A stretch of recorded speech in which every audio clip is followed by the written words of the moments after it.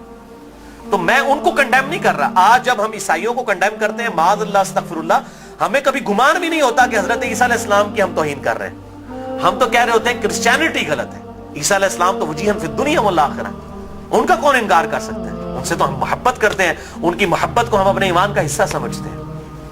لیکن ان بزرگوں کے نام کے اوپر فرقے بننا شروع ہوئے، پھر آگے چلتا رہا کام یہاں تک پہنچا کہ اب آپ دیکھیں کہ اس حالت تک بگاڑ آ چکا ہے کہ انڈیا پاکستان کے اندر ایک امام حنیفہ رحمہ اللہ کے نام پہ فرقہ بنانے والے لوگوں کی اپنی حالت یہ ہوگی ہے، انہوں نے اپنے ادھر جو 14ویں صدی کے دو بابے تھے ان کے نام کے اوپر فرقے بنا لیے، بریلوی اور دیوبندی. دونوں اپنے آپ کو حنفی کہہ رہے ہیں. دونوں اپنے آپ کو کہہ رہے ہیں کہ ہم امام حنیفہ کے پیروکار ہیں، اور دونوں ایک دوسرے کو ماشاءاللہ کافر بھی سمجھتے ہیں، گستاخ رسول بھی سمجھتے ہیں، مشرک بھی سمجھتے ہیں، ایک دوسرے کے پیچھے نمازیں پڑھنے کے قائل نہیں ہیں، اور اسی نام کے اوپر انہوں نے مسجدیں بھی الگ کر لی ہوئی ہیں، اور اس حد تک کہ آپ مسجد کے بارے میں دیکھتے ہو لکھا ہوتا ہے اہل سنت والجماعت، بریکٹ میں لکھا ہوتا ہے حنفی، پھر آگے مزید بریکٹ لگائی ہوتی ہے دیوبندی. یعنی آپ دیکھیں کہ کس لیول تک ڈیوائیڈ کر دیا، کس لیول تک ڈیوائیڈ کر دیا امت کو. تھوڑا آگے ہو جائے، آگے ہو جائے، آگے جائے. اور میں حیران ہوتا ہوں کہ انڈیا کے 2 شہروں کی بنیاد کے اوپر امت کو ڈیوائیڈ کر دیا. یہ دیوبند اور بریلی انڈیا کے 2 شہر ہیں، اس کے نام کے اوپر ڈویژن کر دی ہوئی ہے. یہی حال اہل حدیث کا ہے. کبھی اپنے آپ کو اہل حدیث کہیں گے، کبھی سلفی کہیں گے، کبھی کہیں گے غربا اہل حدیث، کبھی کچھ. کس لیول تک بگاڑ آ گیا. حتیٰ کہ اگر آپ اب یورپ میں چلے جائیں تو وہاں 2 فرقے بن چکے ہیں، اہل حدیث اور سلفی. اور سلفیوں میں بھی 2 ہیں، ایک تقلیدی سلفی ہیں اور ایک غیر مقلد سلفی ہیں. اور ابھی ایک اور شوشہ چھوڑا ہے مدخلی. یہ ایک اور فرقہ جو ہے وہ عرب کے اندر نکلا ہے، جو کہ اپنے علاوہ سب کو کہتا ہے کہ یہ اہل حدیث سے خارج ہیں، ہم کوئی بہت بڑے اہل حدیث ہیں. یہی ہوتا ہے میرے بھائیوں، جب یہ پارٹی بازی شروع ہوتی ہے نا، اس کا انجام یہی ہوتا ہے. خدا کے لیے اس طرف واپس آ جائیں جہاں ہمارے محبوب صلی اللہ علیہ وسلم ہمیں چھوڑ کر گئے تھے. ہوا سماکم المسلمین من قبل وفی ھذا. اللہ کے پیغمبر ابراہیم علیہ السلام نے اس قرآن کے نزول سے پہلے تمہارا نام مسلم رکھ دیا تھا، اور اس کتاب میں وفی ھذا اللہ نے بھی انڈورس کر دیا اپنے آپ کو مسلمان کو. کیوں اپنے آپ کو ڈیوائیڈ کرتے ہو؟ کس لیول تک ڈویژن کرو گے؟ پہلے کہتے تھے جی اگر ہم سنی شیعہ کی ڈویژن نہیں کریں گے تو پتہ کیسے چلے گا. چلو جی وہاں بھی مسئلہ حل ہوا. پھر آگے گئے جی نہیں اگر ہم حنفی شافعی مالکی حنبلی اہل حدیث نہیں کریں گے پتہ کیسے چلے گا. چلو وہاں بھی مسئلہ حل ہو گیا. پھر آگے نہیں جی اہل حدیث میں بھی اتنی پارٹیاں تھیں تو ہم سلفی کہیں گے تو تب پتہ چلے گا. میرے بھائی یہ جتنی دمیں لگائی ہوئی ہیں نا، میں ان کو دمیں کہتا ہوں، یہ آپ دمیں لگاتے چلے جائیں، اس کی کوئی اینڈ نہیں ہے، سوائے اس کے کہ امام مالک رحمہ اللہ کا قول ہے، وہ فرمایا کرتے تھے اس امت کے آخری حصے کی بھی ہدایت ویسے ہی ہوگی جس طرح کے ابتدا کے حصے کی ہوئی تھی. صحابہ اکرام علیہم رضوان، اہل بیت، بریلوی، دیوبندی، اہل حدیث، شیعہ، اہل سنت اس تفریق سے بہت بالا تھے. آج بھی الحمدللہ وہ مسلمان اس پیٹرن کے اوپر. مجھے کہتے ہیں لوگ جی وہ آپ کس فرقے سے ہیں؟ میں کہتا ہوں جی میں اس گروہ میں شامل ہوں. فرقہ تو ہے ہی اسلام میں حرام. ٹھیک ہے، اللہ تعالیٰ نے واضح طور پہ فرما دیا ہے کہ ان الذین فرقوا دینہم وکانوا شیعا لست منہم فی شیء. اے نبی جنہوں نے دین میں فرقے بنائے اور اپنے آپ کو گروہوں میں بانٹ لیا، آپ کا ان سے کوئی تعلق ہی نہیں ہے. سورۃ الانعام آیت نمبر 159. اس طریقے سورہ آل عمران کے اندر ہے وَاعْتَصِمُوا بِحَبْلِ اللَّهِ جَمِيعًا وَلَا تَفَرَّقُوا. اللہ کی رسی یعنی قرآن کو، صحیح مسلم میں آتا ہے غدیر خم کی حدیث میں کہ یہ قرآن ہے اللہ کی رسی، اس کو مضبوطی سے پکڑ لو، فرقوں میں مت بٹو. پھر پوچھ رہے ہوتے ہیں فرقہ کون سا ہے، تو میں پھر آخر میں تنگ آ کے کہتا ہوں میرے بھائی میرا وہی گروہ ہے جو صحابہ کرام کا تھا. اگر صحابہ بریلوی تھے تو میں بریلوی ہوں، اگر صحابہ دیوبندی تھے تو میں دیوبندی ہوں، اگر صحابہ اہل حدیث تھے تو میں اہل حدیث ہوں، اگر وہ شیعہ تھے تو میں شیعہ ہوں. وہ کہتے ہیں نہیں جی صحابہ تے مسلمان ہی سن، لیکن ہون لوڑ پیندی ہے. تو میں کہتا ہوں میرے بھائی آج ضرورت کس طرح پڑ رہی ہے؟ اگر آج ضرورت پڑ رہی ہے تو نبی صلی اللہ علیہ وسلم کا کام تھا یہ امت کو بتا کے جاتے کہ میرے بعد یہ ہوگا تو جو اس فرقے کا نام ہوگا وہ صحیح ہوگا. بتائیں، صرف ایک بات آپ نے فرمائی، الجماعہ کو پکڑ لینا، امت کی مین سٹریم کو. اور میں آپ کو بتاؤں امت کی مین سٹریم جو ہے نا عام مسلمان، وہ فرقہ واریت سے بالکل لا تعلق ہو چکا ہے. اور خصوصاً ابھی جو نیو مسلم ہے وہ اپنے آپ کو مسلمان محسوس کرنے میں ہی فخر محسوس کرتے ہیں الحمدللہ. تو اللہ تعالی ہمیں توحید پر بھی کاربند رکھے اور توہین رسالت سے بھی بچائے. نبی صلی اللہ علیہ وسلم کی سچی عقیدت نصیب فرمائے. اپنی موت سے پہلے اپنی قبر و آخرت کی تیاری کرنے کی توفیق عطا فرمائے. سبحانک اللہم وبحمدک اشہد ان لا الہ الا انت استغفرک واتوب الیک وما علینا الا البلاغ المبین.